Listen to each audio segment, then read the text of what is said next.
Hello everyone, myself doctor Bharat Singh Meena from government college Kota.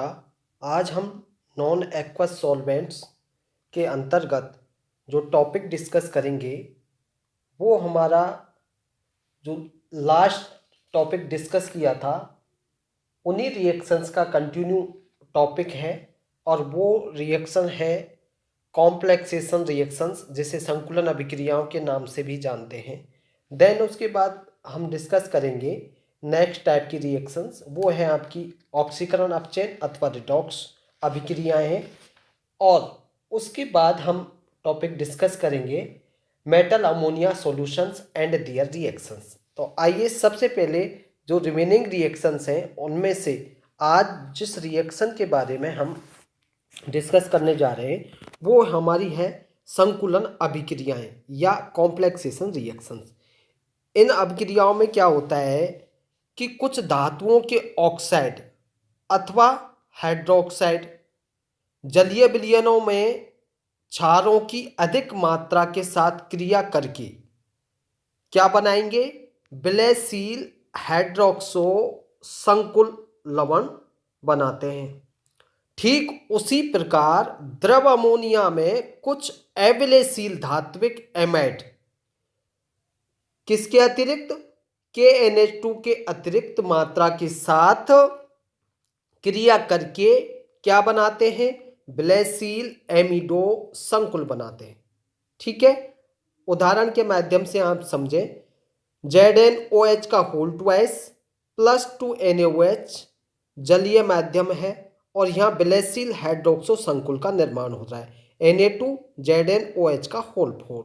इसी प्रकार से अगर अविलयशील ZnNH2 का होल ट्वाइस की अगर KNH2 के साथ अमोनिया मीडियम में अगर आप रिएक्शंस कराएंगे तो ये आपका जो कॉम्प्लेक्स बनेगा वो बनेगा विलयशील एमिडो कॉम्प्लेक्स। कुछ अन्य धात्विक हैलाइडों के साथ द्रव अमोनिया की रिएक्शंस में जो अमोनी अपघटन उत्पाद बनते हैं जो उच्च टेम्परेचर पर आपस में संयुक्त होकर संकुल प्रोडक्ट बनाते हैं। उदाहरण के माध्यम से आप देखें, SnCl4 है, NH3 के साथ रिएक्शन कर रहा है -63 डिग्री सेल्सियस पर। क्या बन रहा है, SnCl और NH2 का होल थ्राइस प्लस NH4Cl। आगे देखिए -36 डिग्री सेल्सियस पर ये आपका SnCl और NH2 का होल थ्राइस किस में कन्वर्ट हो रहा है, NH4 का होल ट्वाइस SnCl3 और NH2 का होल थ्राइस प्लस NH4Cl। और यहाँ पर अगर और उदाहरण देखें तो TiI4 का आप देखिए, यहाँ पर ये अमोनिया के साथ रिएक्शन करके क्या कौन सा प्रोडक्ट बना रहा है, अमोनिया अपघटन उत्पाद बना रहे हैं जो TiNH2 का होल थ्राइस, और ये उच्च ताप पर क्या हो जाएंगे, आपस में जुड़कर संकुल उत्पाद बनाते हैं। देखिए NH4 का होल ट्वाइस TiI3 NH2 का होल थ्राइस प्लस NH4I, ये आपका संकुल यौगिक बना। अब आपकी जो नेक्स्ट टाइप की रिएक्शंस है वो आपकी रिएक्शन है ऑक्सीकरण अपचयन अथवा रिडॉक्स अभिक्रियाएं। इन ऑक्सीकरण अपचयन अथवा रिडॉक्स अभिक्रियाओं में क्या होगा कि ये अभिक्रियाएं द्रव अमोनिया में कई ऑक्सीकरण अपचयन अभिक्रियाएं भी कंप्लीट होती हैं। और आप देखें कि जिन अपचायकों के इलेक्ट्रोड विभव का मान इलेक्ट्रोड विभव श्रेणी में हाइड्रोजन से ऊपर हो, ध्यान दें इस लाइन पर, पुनः हाइड्रोजन से ऊपर हो, उनकी रिडॉक्स अभिक्रियाओं को कौन से माध्यम में कंप्लीट नहीं कराया जा सकता, जलीय माध्यम में। और ऐसे पदार्थ की रिडॉक्स अभिक्रियाओं को किस में संपन्न कराया जाएगा, जो जल में संपन्न नहीं कराया जा सकता उनको द्रव अमोनिया में संपन्न कराया जाता है। और द्रव अमोनिया में संपन्न होने वाली कुछ प्रमुख रिएक्शंस इस प्रकार से हैं। देखिए CuI सोडियम के साथ रिएक्शन कर रहा है द्रव अमोनिया में, क्या बन रहा है Cu प्लस Na। इसी प्रकार से ZnI2 सोडियम के साथ रिएक्शन करके क्या बना रहा है द्रव अमोनिया में, NaZn4 प्लस Na। अब द्रव अमोनिया में प्रबल ऑक्सीकारकों का व्यवहार कैसा होता है, काफी मंद पड़ जाता है। उदाहरण के तौर पर आप देखें कि द्रव अमोनिया में नाइट्रिक अम्ल तो कैसा व्यवहार नहीं करता, ऑक्सीकारक जैसा व्यवहार नहीं दर्शाएगा, जबकि पोटेशियम परमैंगनेट अत्यंत दुर्बल ऑक्सीकारक की भांति व्यवहार करेगा। द्रव अमोनिया में पोटेशियम के विलयन के साथ पोटेशियम परमैंगनेट का ऑक्सीकरण निम्न टाइप के स्टेप्स में कंप्लीट होता है। देखिए KMnO4 प्लस पोटेशियम द्रव अमोनिया है, क्या बनेगा, K2MnO4, और यहाँ पर K2MnO4 पोटेशियम प्लस NH3 के साथ रिएक्शन करके MnO KNH2 और पोटेशियम हाइड्रोक्साइड का निर्माण करेगा। अब आप देखें कि द्रव अमोनिया में जो KNH2 है का विलयन भी KMnO4 को किस में अपचयित कर रहा है, K2MnO4 में। आप ये देखिए KMnO4 है, KNH2 से रिएक्शन कर रहा है द्रव अमोनिया में, और ये इसको किस में अपचयित कर रहा है, K2MnO4 में, प्लस NH3 प्लस N2। द्रव अमोनिया में क्षार धातुओं द्वारा कार्ब धात्विक यौगिकों का भी अपचयन कराया जा सकता है। ये देखिए C2H5 का whole twice, BiI plus Na, NH3 द्रव अमोनिया है तो यहाँ पर NaBiC2H5 का होल ट्वाइस प्लस NaI का निर्माण हो रहा है। अब द्रव अमोनिया में आयोडीन भी किसकी भांति कार्य करेगा, दुर्बल ऑक्सीकारक की भांति कार्य करेगा, और पोटेशियम अमोनोस्टेनाइट को यह किस में ऑक्सीकृत करेगा, पोटेशियम अमोनोस्टेनेट में ये ऑक्सीकृत कर देगा।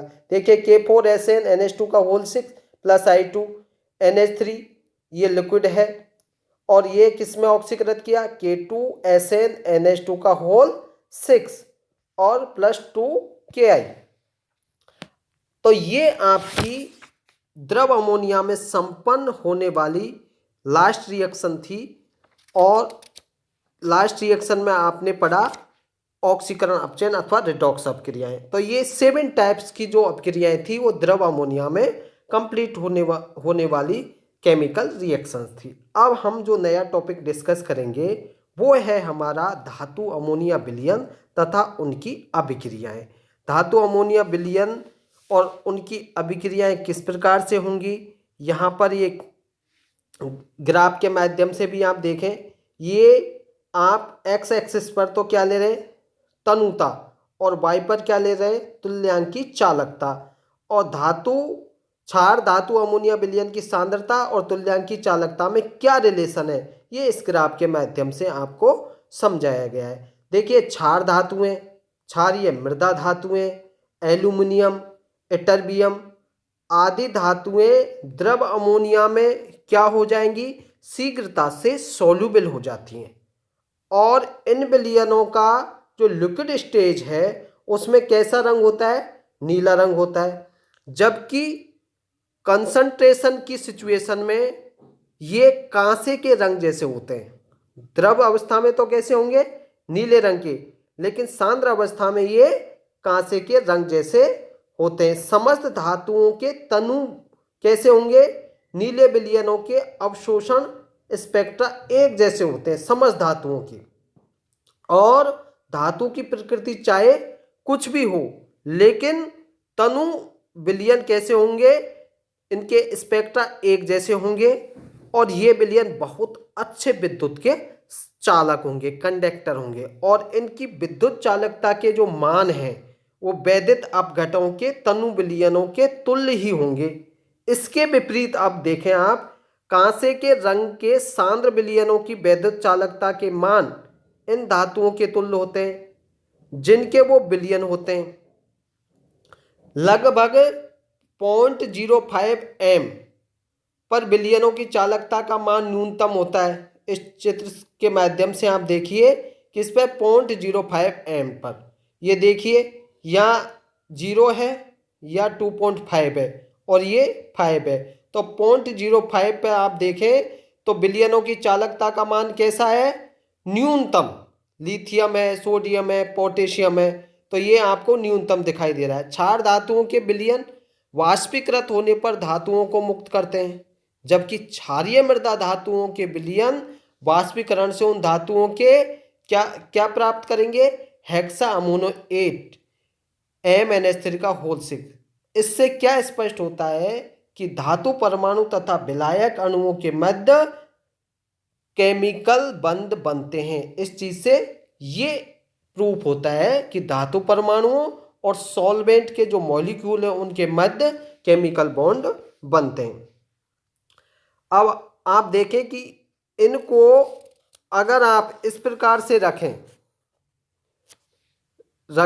अथवा हम कहें कि उत्प्रेरक की प्रेजेंस में समस्त धातु अमोनिया विलयन डिकम्पोज होकर कौन सी गैस मुक्त करेंगे, हाइड्रोजन गैस मुक्त करेंगे, और धात्विक एमाइड का विलयन कैसा रह जाएगा, शेष रह जाएगा या बचा रह जाएगा। आप देखिए ये सोडियम है NH3, दोनों आपस में रिएक्शन करेंगे किसकी प्रेजेंस में, ये Fe2O3, तो एक तो H2 गैस मुक्त हुई और क्या बचा रह गया, धात्विक एमाइड सोडियम एमाइड बचा रह गया। नीले धातु अमोनिया विलयन कैसे गुणों वाले होंगे, पैरामैग्नेटिक या अनुचुंबकीय गुणों वाले होंगे, और ये अयुग्मित इलेक्ट्रॉन की प्रेजेंस की पुष्टि भी करते हैं। विलयन में धातु की सांद्रता बढ़ने के साथ उसके अनुचुंबकत्व में क्या आ जाएगी, कमी आ जाएगी। और इसके लिए यहाँ आप देखें कि तनु विलयनों में धातु परमाणु आयनित होकर किस प्रकार से विलायक संकृत धनायन तथा विलायक युक्त इलेक्ट्रॉन बनाते हैं। विलयन में इन विलायक संकृत इलेक्ट्रॉनों के कारण इन विलयनों का रंग कैसा होगा, नीला होगा, और धातु की प्रकृति कुछ भी हो इन सब का अवशोषण स्पेक्ट्रा कैसा आएगा, इक्वल आएगा। इसी कारण विलयनों में जो विद्युत चालकता अथवा अनुचुंबकत्व का गुण भी पाया जाता है। धातुओं के इस प्रकार के आयनन को आप इस प्रकार से भी समझ सकते हैं, ये आपका मेटल है सॉलिड और ये NH3, तो इस प्रकार से इनका आयनन होता है। और विलयन की सांद्रता अधिक होती है तो विलायक संकृत होकर इलेक्ट्रॉन इस प्रकार से युग्मित हो जाते हैं। देखिए इस प्रकार से युग्मित हुए। विलयन की सांद्रता और अधिक होने पर विलायक संकृत धनायन तथा इलेक्ट्रॉन परस्पर युग्मित होकर निम्न प्रकार से आयन युग्म भी बनाते हैं। ये देखिए MnH3 का होल 6 प्लस विलायक संकृत धनायन, और इसी प्रकार से विलायक संकृत इलेक्ट्रॉन, और ये विलायक संकृत आयन युग्म का निर्माण हो रहा है। सांद्रता बढ़ने के साथ साथ हम देखते हैं कि अयुग्मित इलेक्ट्रॉनों की संख्या कम होती जाती है, जिससे क्या होता है, विलयन के अनुचुंबकीय गुणों में कमी आती जाती है। इन सब से यह भी स्पष्ट होता है कि विलयन की सांद्रता ज्यों ज्यों बढ़ती जाएगी उसमें विद्यमान मुक्त विलायक की मात्रा उतनी ही घटती जाएगी। सांद्रता बढ़ते बढ़ते जब विलयन कांसे के रंग का हो जाएगा तो उसमें मुक्त विलायक की मात्रा कैसी हो जाएगी, नगण्य हो जाएगी, और यह विलयन इस प्रकार से पिघले हुए धातु के रूप में हो जाएगा। यही कारण है कि इस विलयन के चालक गुण शुद्ध धातु के चालक गुणों की तुल्य ही होते हैं। कई बार पूछ लिया जाता है क्या कारण है कि इस विलयन के चालक के गुण शुद्ध धातु के चालक गुणों के समान ही होते हैं, तो ये कारण होते हैं। धातु अमोनिया विलयन में प्रबल अपचायक गुण होते हैं। कुछ प्रबल अपचायक गुण निम्न प्रकार हैं, आप देखिए। यदि धात्विक तत्वों के साथ क्षार धातु अमोनिया विलयन की क्रिया कराई जाए तो धातुओं के बाइनरी यौगिक बनेंगे। ये देखिए O2 इलेक्ट्रॉन, इस प्रकार से इनका निर्माण हो रहा है, ये सुपर ऑक्साइड बन रहा है। इसी प्रकार से O2 इलेक्ट्रॉन यहाँ पर ऑक्साइड का निर्माण हो रहा है, सल्फाइड का निर्माण हो रहा है सल्फर के साथ रिएक्शन करके, और पॉलीसल्फाइड का भी निर्माण हो रहा है। अमोनियम लवणों तथा अन्य अम्लों के साथ धातु अमोनिया विलयन का अपचयन हो जाने के कारण वे शीघ्रता से कैसे हो जाते हैं, रंगहीन हो जाते हैं, कलरलेस हो जाते हैं। आप देखिए NH4 प्लस इलेक्ट्रॉन NH3 और ये हाइड्रोजन। धातु अमोनिया विलयन के साथ कई कार्बनिक यौगिकों का भी अपचयन हो जाता है। देखिए RCl सोडियम और NH3 की रिएक्शन से RH का निर्माण हुआ, RNH2 का, RNaCl। इसी प्रकार से अन्य रिएक्शंस को भी आप देख सकते हैं।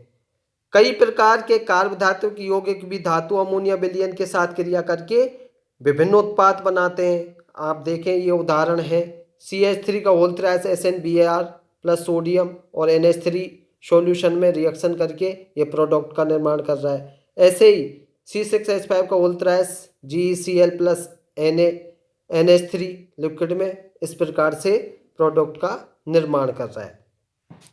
कई संकुल एवं धात्विक कार्बोनिल यौगिक भी धातु अमोनिया विलयन के साथ अपचयित हो जाते हैं।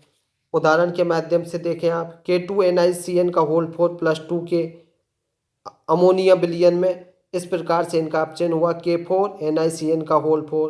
अन्य उदाहरण भी ये दिए हुए हैं Mn2CO का होल 10 2 के साथ अमोनिया विलयन में रिएक्शन करके इस प्रकार से ये प्रोडक्ट का निर्माण कर रहा है।